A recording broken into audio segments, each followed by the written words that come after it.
दिल्ली धमाके को लेकर इंडियन मीडिया के बयानात में तजादात खुलकर सामने आना शुरू हो गए हैं। हम आज पहली मर्तबा खुलकर नरेंद्र मोदी की तारीफ करने वाले हैं। बहुत सारे भारतीय सहाफी और सियासतदानों ने तो इस वाक़े को बिहार इलेक्शंस के साथ जोड़ना शुरू कर दिया है। ये कैसे हो सकता है कि 1.5 अरब आबादी का होम मिनिस्टर सिलेंडर धमाके की जगह पर विजिट करने पहुंच जाए? क्या पाकिस्तान एक मरतबा फिर अफगानिस्तान के अंदर कार्रवाई करने वाला है? और ये बुज़दिलाना हरकत है, हम डरने वाले नहीं हैं।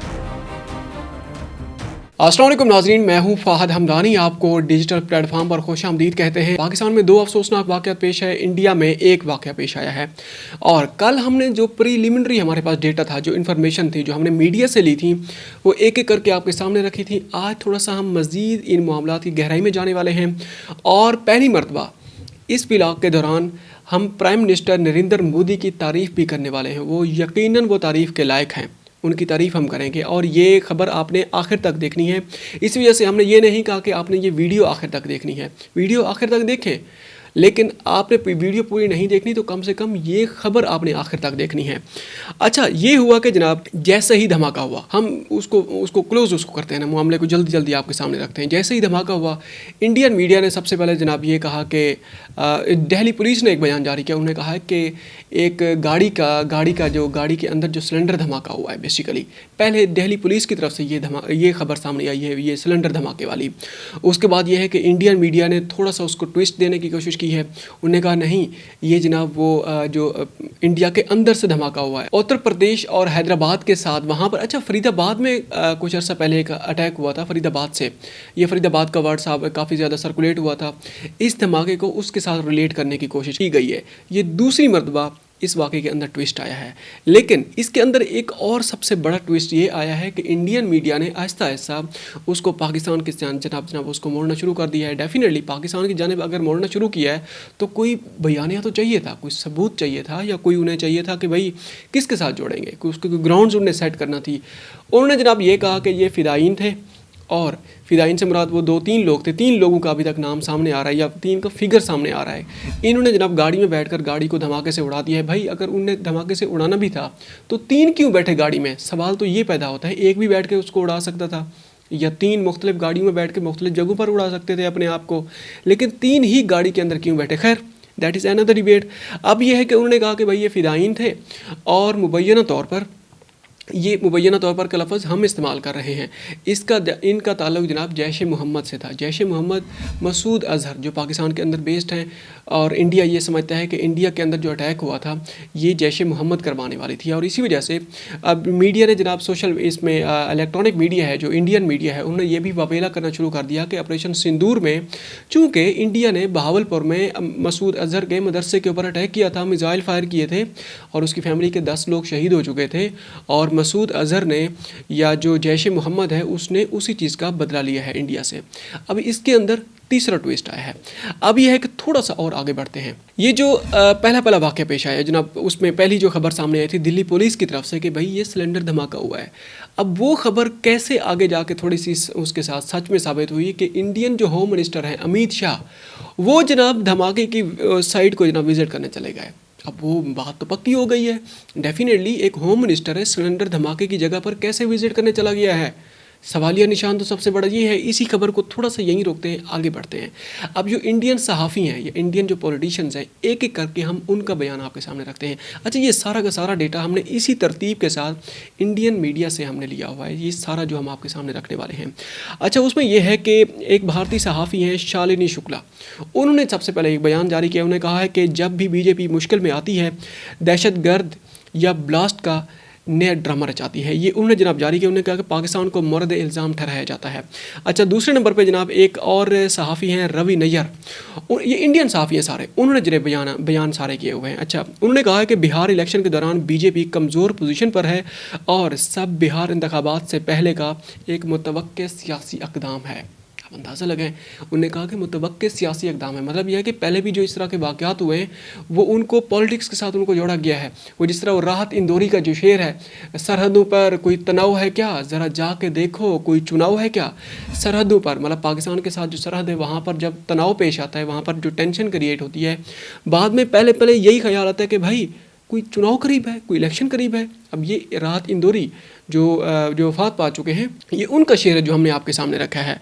अच्छा, आगे थोड़ा सा बढ़ते हैं, इसी चीज़ को हम थोड़ा सा और आगे बढ़ाते हैं। उसमें यह है कि अब जब वहाँ पर वो गाड़ी तबाह हुई है, डेफिनेटली उसका कुछ ऐसा हिस्सा पार्ट उसका रह गया, जो नंबर प्लेट लगी हुई थी, नंबर प्लेट वो डैमेज थी। अच्छा, वो वायरल भी थी, वो पिक्चर हमने भी देखी हुई है। उसमें था कि उन्होंने, कुछ लोगों ने अपने जो अनऑफिशियल सोर्सेज के ज़रिए उस नंबर प्लेट को उन्होंने वेरीफाई किया कि भाई ये गाड़ी किसके नाम पे है और ये कहाँ से आई है। अब वो जो सबसे पहले उसको जनाब ट्रेस किया गया है, वो एक नदीम नामी शख्स के नाम पे थी। अच्छा, नदीम नामी शख्स के नाम पे थी। इसी दौरान ही थोड़ी देर के बाद इंडियन मीडिया ने जनाब तारिक नामी शख्स के नाम पे जनाब गाड़ी को वो कहने खबर ब्रेक करना शुरू कर दिया, तारिक नाम का। अच्छा, उसी दौरान ही जनाब अमित शाह ने या होम मिनिस्ट्री ने एक और ख़बर जनाब सामने रख दी। उन्होंने कहा नहीं भाई, ये हुंडई i20 गाड़ी थी, और वो जो वेरीफाई किया गया है, वो जो अनऑफिशियल सोर्सेज के ज़रिए वो जो वेरीफाई किया गया था, वहाँ पर जनाब पता चला कि ये मारुति सुजुकी है। इन्होंने कहा कि हुंडई i20 है। अब अंदाज़ा लगाएं ये कितना बड़ा तजाद पेश आ रहा है। अब ये सारा का सारा इंडियन मीडिया में इसी तरतीब के साथ ये ट्विस्ट आता गया पूरी की पूरी स्टोरी के अंदर। अच्छा, अब ये है कि जनाब तारिक के नाम का खबरें चलती रहीं, कुछ टाइम के जनाब तारिक के नाम से जनाब खबरें चलती रहीं। कुछ देर के बाद जनाब घंटा डेढ़ घंटा जनाब गुजरा है, उन्होंने कहा नहीं भाई, ये हुंडई i20 की तरफ दोबारा जनाब खबर चली गई है। उन्होंने कहा कि उसको चलाने वाला उमर मोहम्मद नाम का कश्मीर पुलवामा का जनाब एक रिहायशी था, उसको जनाब चला रहा था, और उसने अपने आप को जनाब यहाँ पर आकर उसने धमाके से उड़ा दिया है। दिल्ली में जो फोर्ट है उसके साथ वो जो मेट्रो है उसकी पार्किंग में उसने धमाके को उड़ाया है।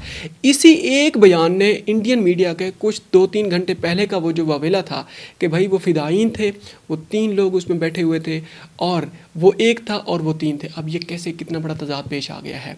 अच्छा, आगे एक और ख़बर हम आपके सामने रखते हैं। इन्हीं आइनी शाहिदीन में से जिन्होंने वेरीफाई किया है, जिन्होंने बाकायदा तौर पर उस गाड़ी के अंदर जो जली हुई जो लाशें हैं उनको जो उन्होंने देखा, बिल्कुल वो मशक़शुदा थी, लेकिन ये पता चल रहा था कि भाई इतने लोग इसमें थे। उसमें जनाब 5 लोग उसमें सवार थे, 3, 1, 5। किस तरफ जाएं, किसके ऊपर हम बिलीव करें? आगे थोड़ा सा इस मामले को लेकर चलते हैं। अब इसमें यह है कि एक और जनाब रुकन पार्लियामेंट है HD रागनाथ, बड़े एक मशहूर पॉलिटिशियन है इंडिया के। उन्होंने जनाब मोदी हुकूमत के ऊपर सवालात उठाना शुरू कर दिए। सवालात उन्होंने किस एंड से उठाए? उन्होंने कहा कि भाई पूरी दिल्ली के अंदर जनाब CCTV फुटेजेस अवेलेबल हैं, CCTV मतलब कैमरा इंस्टॉल्ड हैं। इतना टाइम गुजर गया है, मतलब 5 घंटे एज ऑफ दैट टाइम जब ये बयान दिया था, 5 घंटे गुजर गए थे, कोई बयान भी सामने नहीं आया, कोई CCTV फुटेज सामने नहीं आई, कोई उनका मतलब कोई क्लू भी सामने नहीं आया। भाई मीडिया को कुछ ना कुछ प्रोवाइड तो कर दो, कम से कम वो किसी एक एंड को पकड़ के जो अपना जो उनका नैरेटिव तो बिल्ड करें, इंडिया का नेशनल नैरेटिव जो बिल्ड करना होता है। कोई इंडियन मीडिया NDTV कोई खबर को पकड़ के बैठा हुआ है, गोस्वामी का जो भारत रिपब्लिक है वो किसी और एंड को पकड़ कर बैठा हुआ है।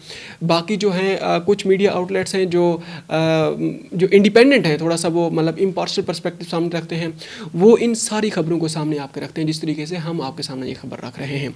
अच्छा, रागनाथ जो हैं HD रागनाथ हैं, उन्होंने कहा है कि CNG सिलेंडर धमाके की जगह पर वज़ीर दाखिला का दौरा गैर मुतवक्के करार दिया गया है। अब अंदाज़ा लगाएं, एक CNG सिलेंडर धमाका हुआ है, उसके जनाब तकरीबन 1 घंटे के बाद, अच्छा ये 1 घंटे का भी फिगर सर्कुलेट होता रहा है, तकरीबन 1.5 घंटे का फिगर भी जनाब सर्कुलेट होता रहा है कि जनाब वहाँ पर अमित शाह साहब जनाब वहाँ पर विजिट करने पहुँच गए। अब ये कैसे हो सकता है कि सिलेंडर धमाका हुआ है, 1.5 अरब आबादी का एक होम मिनिस्टर है, सिलेंडर धमाके की जगह पर जनाब एट अ टाइम जनाब विजिट करने पहुँच चुका है, वहाँ जाकर जनाब उन्हें बयान भी दे दिया है। अच्छा खैर, आगे बढ़ते हैं। शुरू में हमने आपसे कहा था कि आज के व्लॉग में हम पहली मरतबा प्राइम मिनिस्टर नरेंद्र मोदी की हम बाकायदा तौर पर तारीफ़ करने वाले हैं। अब ये जो बात थी उसको थोड़ा सा हम आपके सामने रखते हैं। प्राइम मिनिस्टर नरेंद्र मोदी उनका पहले से प्लान था विजिट भूटान जाने का, उनका दौरा बड़ा मुतवक्के था, और वहाँ पर ये है कि धमाका हो गया था, लेकिन वो भी भूटान चले गए। वहाँ एयरपोर्ट पर उतर कर उन्होंने गो के, अच्छा थोड़ा सा इसको यहीं पे रोक लेते हैं, गो के उनके वहाँ जाने को बड़ा तनकीद का निशाना बनाया गया है, और उन्होंने कहा कि भाई आपका मुल्क लहू लहान हो चुका है, इतना ज़्यादा लाशें हो चुकी हैं, इतना ज़्यादा ज़ख्मी हो गए हैं लोग, आप इस अपने जो दौरा है इसको आप मुलतवी कर दें। और अमित शाह के इस्तीफ़े की भी जनाब खबरें सामने आ रही हैं, काफ़ी ज़्यादा शोर शराबा हो रहा है कहाँ पर, इंडिया के ऊपर। आप ज़रा जाके देखें तो सही, इंडियन मीडिया आउटलेट्स को आप उठाकर तो देखें। अच्छा, अब यह है कि नरेंद्र मोदी जब वहाँ पर पहुँचे भूटान, एयरपोर्ट पर उतर कर उन्हें बयान दिया है, उन्होंने कहा है कि भाई उनने बिल्कुल किसी मुल्क का नाम नहीं दिया, उन्होंने कहा कि अफसोसनाक वाक़या पेश आया है, मेरा दिल खून के आंसू रो रहा है, और ये है कि मेरी कुछ मजबूरियाँ थी जिसकी वजह से मैंने ये दौरा मनसूख नहीं किया। जो लोग इसमें ज़िम्मेदार पाए गए हम तहकीकात कर रहे हैं और जो लोग जिम्मेदार पाए गए उनको करार वाकई सज़ा दी जाएगी। ये उन्होंने वहाँ पर खड़े होकर बयान दिया। अब तारीफ़ कहाँ बनती है? तारीफ़ ये बनती है कि इस वाक़े से पहले जब भी कोई वाक़या हुआ है, उड़ी वाक़या हुआ है, पहलगाम वाक़या हुआ है, पलगाम वाक़या हुआ है, जो भी जनाब वाक़े पेश आया है, सबसे पहला जो इंडियन पॉलिटिकल एस्टेब्लिशमेंट की तरफ से जो बयान सामने आता था वो यही होता था कि इसके जनाब जिम्मेदार पाकिस्तान है। बगैर किसी तहकीकात के, बगैर किसी सबूत के डायरेक्ट जनाब पाकिस्तान को जनाब मोरद इल्ज़ाम ठहरा दिया जाता था। इस मरतबा ऐसा नहीं हुआ। इस वजह से दानिशमंदी का मुजाहरा किया गया है प्राइम मिनिस्टर नरेंद्र मोदी की तरफ से भी, और इंडियन पॉलिटिकल और उसके अलावा यह है कि डिफेंस एनालिस्ट हैं, काफ़ी ज़्यादा लोग हैं, लातादाद उसमें ट्वीट सामने हमारे आए थे। उनने कहा कि पहली मरतबा ऐसा हुआ है कि नरेंद्र मोदी ने इस मामले पे बड़ी क्रिटिकल ये जो सिचुएशन होती है उसके ऊपर आकर बड़ा एक संजीदगी से उन्होंने बयान जारी किया है, किसी को उन्होंने मोरद इल्ज़ाम नहीं ठहराया। इसी वजह से उनकी तारीफ़ बनती है। भाई हमने तो उनकी तारीफ़ की है, खुल के उनकी तारीफ़ की है। आगे बढ़ते हैं, आगे हम पाकिस्तान को रुख करते हैं। पाकिस्तान में कल के ब्लॉग में भी हमने आपके सामने खबर रखी थी कि पाकिस्तान में इस्लामाबाद में एक जो डिस्ट्रिक्ट वो कचहरी है, ज़िला कचहरी है, वहाँ पर अटैक हुआ है। उसके अलावा यह है कि हमारा एक वाना डिस्ट्रिक्ट वाना है, एक्स फाटा फेडरली एडमिनिस्ट्रेटिव ट्राइबल एरियाज़ हैं वो, जो कि अब सेटल्ड एरियाज़ बन चुके हैं। वहाँ पर डिस्ट्रिक्ट वाना में एक कैडेट कॉलेज है, वाना कैडेट कॉलेज, वहाँ पर अटैक हुआ है और उसकी खबर हम बाद में सामने रखते हैं। पहले हम इस्लामाबाद की खबर आपके सामने रखते हैं। कल की वो जो खबर थी उसको थोड़ा सा आगे हम तसलसल बढ़ाते हैं। अब तक के इतलात के मुताबिक तकरीबन 10 से 12 लोग शहीद हो चुके हैं और तकरीबन 15 से 20 लोग जो हैं ज़ख्मी हैं। कुछ लोगों को डिस्चार्ज भी कर दिया गया है। और अब ये है कि जो मेन खबर है इसके अंदर, उसमें यह है कि जैसे ही इस्लामाबाद में ये जो अटैक हुआ है उससे सुबह तकरीबन 6:45 पर कुछ अफ़गानिस्तान के जो मीडिया आउटलेट्स हैं, सोशल मीडिया आउटलेट्स हैं, उन्होंने जनाब खबर उन्होंने नशर करना शुरू कर दी। वो पोस्ट हम आपके सामने भी रख देंगे। उन्होंने कहा कि कमिंग सून इस्लामाबाद। अब ये जनाब धमाके से पहले ये जनाब पोस्ट की गई है। अच्छा, उससे पहले जो इंडियन अफ़गानी जो इंटीरियर मिनिस्ट्री है उन्होंने इस्लामाबाद को आग लगाने की, इस्लामाबाद पर जनाब लाहौर पे कब्ज़ा करने की, इस्लामाबाद के ऊपर चढ़ाई करने की जनाब बड़ी उन्हें वो धमकियाँ दी थी। और ये है कि ये जो कमिंग सून इस्लामाबाद है, इसके अकाउंट का नाम भी हम आपके सामने रखते हैं। उन्होंने बाकायदा तौर पर जो सेंटोरस है और फैसल मस्जिद के साथ जो बिल्डिंग्स हैं इस्लामाबाद की हम बात कर रहे हैं, वो बाकायदा तौर पर आग में AI बेस्ड वो इमेजेस हैं, डेफिनेटली आग में लिपटी हुई उन बिल्डिंग्स को भी जनाब सामने रखा गया है और टॉप पे लिखा गया है कि कमिंग सून इस्लामाबाद। अब अंदाज़ा लगाएं कि धमाके से कुछ टाइम पहले ये कैसे हो सकता है कि आप इस तरह की खबरें, अच्छा कुछ और भी पोस्ट थी जिनको बाद में वेरीफाई किया गया है कि भाई ये इंडिया अफ़गानिस्तान के अंदर से ये अकाउंट ऑपरेट हो रहे हैं। अब थोड़ा सा पाकिस्तान इस मामले को लेकर तहकीकात भी कर रहा है और ये सबूत भी पाकिस्तान ने कम से कम नेशनल मीडिया के ऊपर अभी तक ये खबरें सामने आ रही हैं। उसके बाद ये है कि इसका जो अकाउंट का जो नाम है वो है जनाब अल अरबी अकाउंट, खुरासान अल अरबी है, खुरासान अल अरबी के नाम से जनाब ये अकाउंट है जिसके ऊपर ये खबर नशर की गई है। आगे थोड़ा सा बढ़ते हैं। आगे ये है कि जनाब इस्लामाबाद ने बाकायदा तौर पर जो हमारे जो वो हैं डिफेंस मिनिस्टर हैं ख्वाजा आसिफ साहब, उन्होंने भी कल ट्वीट किया था। उन्होंने कहा था कि भाई ये अब जंग इस्लामाबाद की तरफ आ चुकी है, अब हमारी बारी है इनको जवाब देने की, क्योंकि मुज़ाकरात नाकाम हो चुके थे और हमने कहा था एक भी हमला हुआ तो हम उसका जवाब देंगे अफ़गानिस्तान को। अब हमला हो चुका है, इस्लामाबाद हमला हो चुका है, बिल्कुल वो कहते हैं ना कि दिल के ऊपर जाकर अटैक किया गया है। अब पाकिस्तान की बारी है किस तरीके से वो जवाब देता है। अच्छा, इसमें जो दूसरे नंबर पे ये जो खबर हम आपके सामने रखने लगे हैं जिसमें ये है कि जो कैडेट कॉलेज, अच्छा इसको थोड़ी देर के लिए हम इस खबर को यहीं रोकने लगे हैं। आगे जनाब बढ़ते हैं, इसी खबर का तसलसल आगे बढ़ाते हैं कैडेट कॉलेज वाना की तरफ, जो पहले भी हमने आपके सामने मेंशन किया था। कैडेट कॉलेज वाना में 3 खुदकुश बमबार दाखिल हो गए थे और यह है कि उनको ख़त्म कर दिया गया है और बाकायदा तौर पर वहाँ जो यरगमाली थे उनको रिहा करवा लिया गया है और वहाँ पर जो कैजुअलिटीज़ हैं उनको बाकायदा तौर पर हॉस्पिटल मुंतकिल किया गया है। और ये है कि उसके अलावा बाकायदा तौर पर वहाँ पर जो सरगर्मियाँ हैं उनको बहाल करने का ऑपरेशन भी शुरू कर दिया गया है। और यह है कि इस्लामाबाद ने जो हमारी जो वो हैं वज़ीर इत्तलात हैं अताउल्लाह तारड़, उन्होंने ये बयान जारी किया। डेफिनेटली पाकिस्तान ने ये बयान जारी किया। उन्होंने कहा है कि हम सबूत इंटरनेशनल मीडिया के सामने हम रखने वाले हैं। एक कमिंग सून वाला, एक और जियो फेंसिंग की गई है। भाई ये जो खुद कुछ बमबार आया है ये कहाँ से आया है, इसके हैंडल कौन थे, किस किस के साथ राब्ते में थे। और ये जो वाना कैडेट कॉलेज है वहाँ पर उनकी कुछ वीडियोज़ भी बरामद हुई हैं, वहाँ उनके कोई फ़ोन बरामद हुए हैं जिनके साथ वो अपने हैंडल के साथ रब्ते में थे और वो अफ़गानिस्तान में लोगों के साथ किस तरीके से रब्ते में थे, अपने हैंडलर्स के साथ जो उनको गाइड कर रहे थे। और वो जो सबूत हैं इंटरनेशनल मीडिया के साथ आज या कल पाकिस्तान रखने वाला है। ये तीसरी बड़ी खबर है पाकिस्तान के एंड के ऊपर अभी तक जो लेटेस्ट जो डेवलपमेंट सामने आई है। अच्छा, उसमें यह है कि एक और ख़बर सामने ये आ रही है कि अब एक थ्रेट जारी कर दिया गया है कि आने वाले दिनों में जो हमारे जो मेजर सिटीज़ हैं, लाहौर है, मुल्तान है, रावलपिंडी, इस्लामाबाद, कराची, पेशावर, कोयटा, इस तरह के मेजर सिटीज़ के अंदर बाकायदा तौर पर अलर्ट जारी कर दिया गया है कि भाई आने वाले दिनों में भी कोई ना कोई अटैक हो सकता है। इसी वजह से सिक्योरिटी अलर्ट यहाँ पर जारी कर दिया गया है। अच्छा, आगे जनाब थोड़ा सा हम इसी खबर को आगे बढ़ाते हैं। KPK में जो हमारे चीफ मिनिस्टर हैं सुहेल खान अफरीदी, गैर मुतवक्के तौर पर हम अपनी जो हमारी जो पॉलिटिकल जो हमारी पार्टीज़ हैं, पीपल्स पार्टी है या नून लीग है, उनके मुताबिक हम ये गैर मुतवक्के तौर पर हमने ये लफ्ज़ इस्तेमाल किया है। उन्होंने बाकायदा तौर पर इन हमलों की मजम्मत की है। उन्होंने कहा कि हम बुज़दिलाना हरकत है ये बहुत बड़ी, और हम डरने वाले नहीं हैं, हम इन दहशत गर्दों का डट कर मुकाबला करेंगे। वज़ीर आला KPK ने एक जो खिताब के दौरान उन्होंने वो सारा ये बयान जारी किया। उन्होंने काफ़ी ज़्यादा और भी बातें की हैं, लेकिन हमने उसकी टैगलाइन हमने उठा के आपके सामने रखी हुई हैं।